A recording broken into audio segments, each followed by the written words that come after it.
Doctora Carolina Corcho, es un placer tenerte aquí. Muchas gracias, Pablo, por esta invitación para hablar este tema que constituye, digamos, la causa de nuestra vida. Cuéntame cuál es fundamentalmente el problema de la salud en Colombia. Es que la salud en Colombia se volvió un negocio, es un sistema privatizado en un 80%, pero privatizado no quiere decir que hayan capitales privados, inversionistas que hayan venido a invertir en Colombia, no, es con los recursos de los impuestos de los ciudadanos, de los colombianos que se financia, pero lo manejan privados, muchos de ellos con criterio de negocio, ganancia y lucro. Eso nos ha costado una pérdida enorme de vidas porque este sistema no privilegia el derecho fundamental a la salud y la vida de los colombianos. Es decir, es un sistema en manos de privados, pero con fondos públicos. Completamente. La financiación del sistema de salud es por los aportes de los trabajadores y por los aportes de los impuestos de los ciudadanos del país. Los capitales privados son ínfimos o casi Pero inexistentes. eso es un sistema muy perverso, porque entonces es un negocio. ¿Y Completamente. quiénes son los dueños de ese negocio? Los dueños de ese negocio son unos particulares que se han lucrado. Los particulares que más usufructúan en el negocio es el sector financiero. El sector financiero en Colombia es el que usufructúa el negocio porque es el que tiene, digamos, el control sobre las EPS, aseguradoras, O sea, los empresas bancos son los promotoras de dueños salud. de los bancos son los dueños de las EPS. Los bancos tienen un negocio con las EPS y es que las EPS son las que recogen la plata que aportamos los trabajadores mensualmente. Cada trabajador paga los impuestos y los recaudan las EPS y ponen esa plata en los bancos. Los rendimientos financieros corresponden también a ellos y obviamente ahí hay todo tipo de negociaciones porque es demasiada plata anual. El problema es quién maneja las platas de las EPS que aportamos los colombianos, los bancos. Los bancos. Los bancos manejan la plata. Perfecto. Exactamente, ¿Y de las EPS. desde cuándo tenemos este sistema de salud así privatizado y en plan negocio?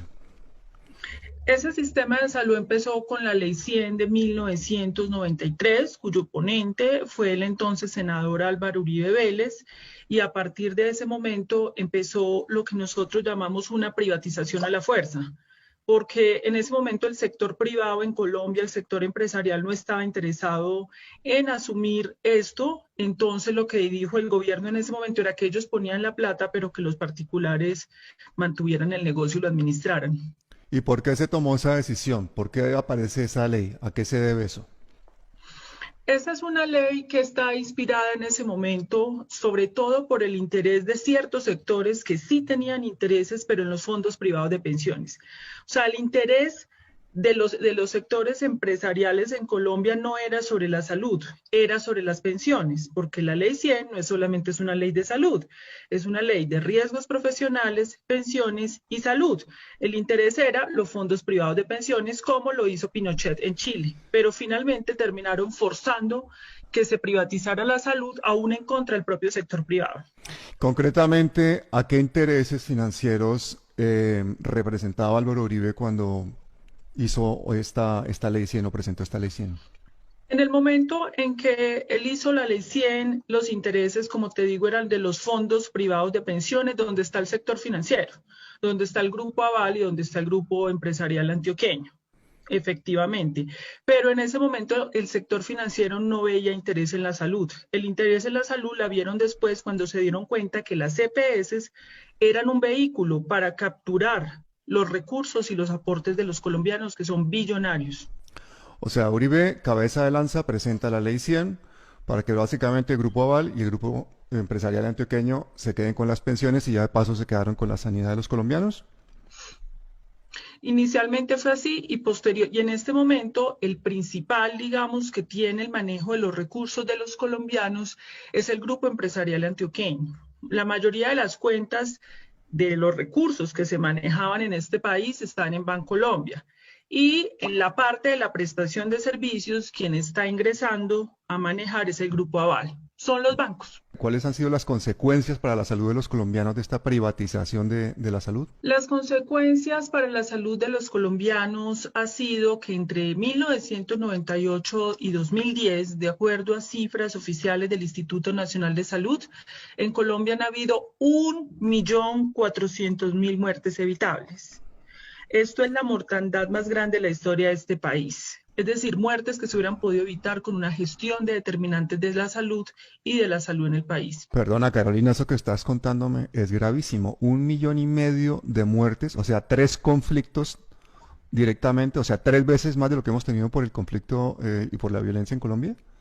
Completamente cierto. Estas son cifras que ustedes pueden verificar en las páginas oficiales del Instituto Nacional de Salud de Mortalidad Evitable.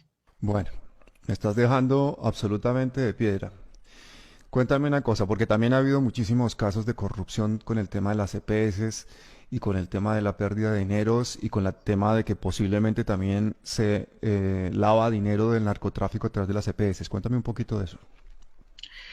Nosotros ya hay un caso comprobado en Colombia. En Colombia hasta hace 4 años habían 72 EPS. En este momento hay 48. Se investigó una de las 72 EPS y se encontró que esta EPS había saqueado, es decir, destinado con fines distintos a la atención de salud. ¿Qué quiere decir? Pago de trabajadores, medicamentos, camas, hospitalizaciones, 1.5 billones. Pablo, ayúdame a hacer esa conversión en dólares y en euros. 1.5 billones, solo una EPS investigada y en un solo periodo.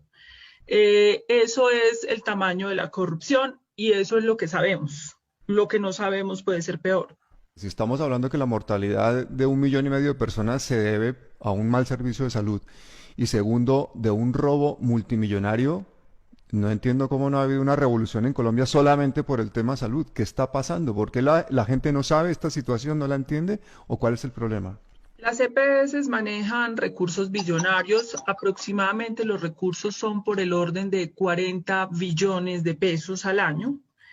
Estos recursos de 40 billones de pesos, ellas extraen plata para la pauta, para poder manejar, digamos, todo el control, para controlar el Congreso de la República. Se ha comprobado que pagan congresistas para que aprueben los proyectos de ley que requieren para que se mantengan y evidentemente pauta publicitaria para mantener persuadiva a la ciudadanía colombiana de que ellos no son el problema. O sea, las EPS hacen cabildeo, es decir, lobby a los congresistas y aparte de eso pagan publicidad para mantener al pueblo colombiano, digamos, anestesiado y a sus gobernantes en nómina, ¿no?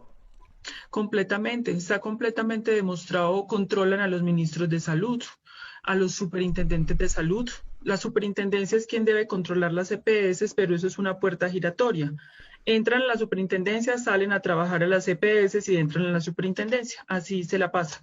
Las puertas giratorias. Y yo creo que ahora con la pandemia, pues como que se le han visto todas las costuras al sistema de salud colombiano y hemos visto toda clase de medidas absurdas. Cuéntame cuál ha sido el manejo de la pandemia en Colombia. No, el manejo de la pandemia en Colombia ha sido un desastre, así como en el mundo. Yo creo que la clase política global y la clase política colombiana, inclusive la alternativa, está completamente interpelada, quedó al desnudo frente a esta pandemia. Colombia tiene de los peores indicadores de mortalidad por 100.000 habitantes, solo lo supera Argentina.